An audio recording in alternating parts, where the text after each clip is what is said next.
I want you to hit me as hard as you can.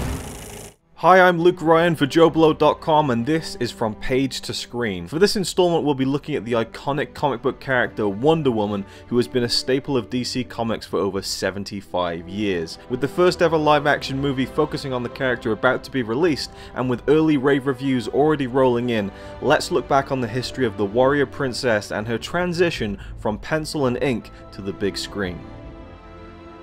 Wonder Woman, or Diana Prince, first appeared in All-Star Comics issue number 8 in October 1941, hitting the cover of Sensation Comics issue number 1 in January 1942, before quickly getting her own comic in Wonder Woman number 1 in July 1942. She was created by American psychologist and writer William Moulton Marston and artist Harry G. Peter. Marston drew inspiration from early feminists of the time period, such as birth control pioneer Margaret Sanger. Marston, who was the inventor of the polygraph, wanted to create a new kind of superhero, and his wife Elizabeth suggested that it be a female character. Through his work in inventing the lie detector, he found that women were more honest, and he sought to depict a character that would not fight primarily with brute strength or firepower, but with love and compassion.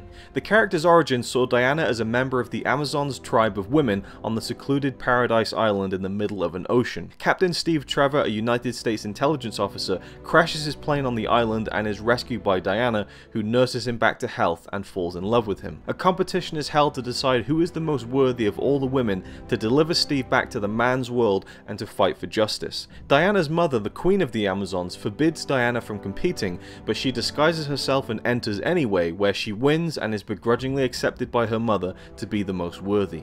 Sent to the man's world in a special uniform made by her mother, Diana is named Wonder Woman and sets off with Steve. From there, like most comic book characters with a tenure 3/4 of a century long, the many adventures, storylines, crossovers, and alterations to Diana's backstory and character are innumerable. Traditionally, Diana is characterized as somewhat of a dichotomy, a strong-willed and tough fighter who doesn't back down from a challenge, and yet a woman who strives for diplomacy, peaceful resolution, and love over combat. Simultaneously fierce and nurturing, Wonder Woman is a character who fights only when she needs to, which is surely the hallmark of any great hero. But regardless, as exaggerated as her appearance may have become, with many criticizing the overly sexual representation of her physique over the years, her moral code was always a staple of her character. While it would have been all too easy, especially in the 1940s, to write an idealized vision of a strong female warrior who does nothing but kick ass and take names, Wonder Woman was always imbued with compassion, which can be viewed as both her greatest strength and her greatest weakness. Diana's strengths in combat come from her extensive training on Paradise Island, where she was brought up to be a masterful athlete, acrobat, strategist, and fighter trained in multiple forms of martial arts, including an Amazonian form. Her primary weapons are her Amazon bracelets and golden lasso. The indestructible bracelets were once described as being formed from the remnants of Athena's legendary shield, and ancient Greek mythology has always been heavily interwoven into Diana's story. The bracelets can deflect virtually anything, and can be slammed together to create a concussive shockwave that is even capable of affecting Superman. Her lasso, sometimes known as the Lasso of Truth, is a golden rope that Diana wields with incredible precision to whip or noose anything that comes into her path, as well as being similarly indestructible to her bracelets. It also has the distinction of compelling any person who comes into contact with it to tell the truth, a device that was no doubt inspired by the creator Marston's work with the polygraph machine. When it came to adapting the character to other mediums, Wonder Woman has been a mainstay in the animated iterations of DC comic book heroes, appearing in over 15 animated films, numerous animated TV shows, and finally the classic live-action TV show that debuted in November 1975. A TV movie pilot was produced in 1974, starring Kathy Lee Cosby, but was not picked up by ABC, who then went on to put together another TV pilot, placing Linda Carter in the role of Wonder Woman, which was then picked up for a season in 1976. 2 more seasons were produced when CBS picked up the show, following ABC's reluctance to continue with the story, as it was set in the 1940s and the production was costly. CBS chose to set the second season in the 1970s to avoid such costs. For decades, Linda Carter was the definitive, and in some ways only live-action version of Wonder Woman we ever saw.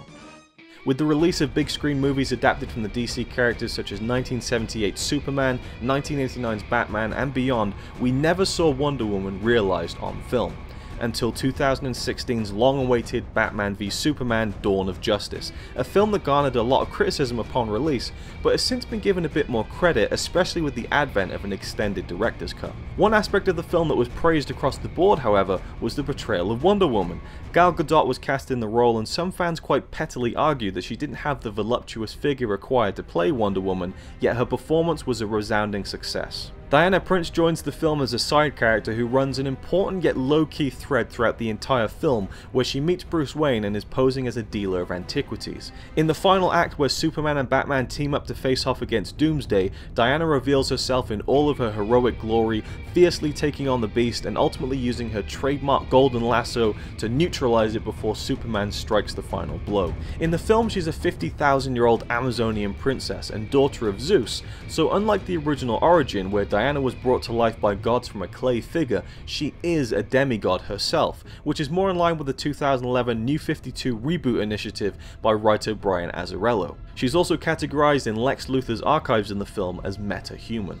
This year we will finally see a solo Wonder Woman film, and by all accounts the origin of the character, especially the inclusion of Steve Trevor played by Chris Pine, will be at the very least heavily referenced, as it can be seen from the trailers that her beginnings in the comic book world play a big part in the movie's storyline. Diana joins Steve in travelling to London, where she seeks to fight in World War I. The film will feature the villain Dr. Poison, a classic nemesis of Wonder Woman who first appeared as Princess Maru in Sensation Comics number 2 from the original creators of Wonder Woman, before returning as the tweaked Dr. Poison in Wonder Woman Volume 2, issue number 151, created by Eric Luke and Matthew Clark.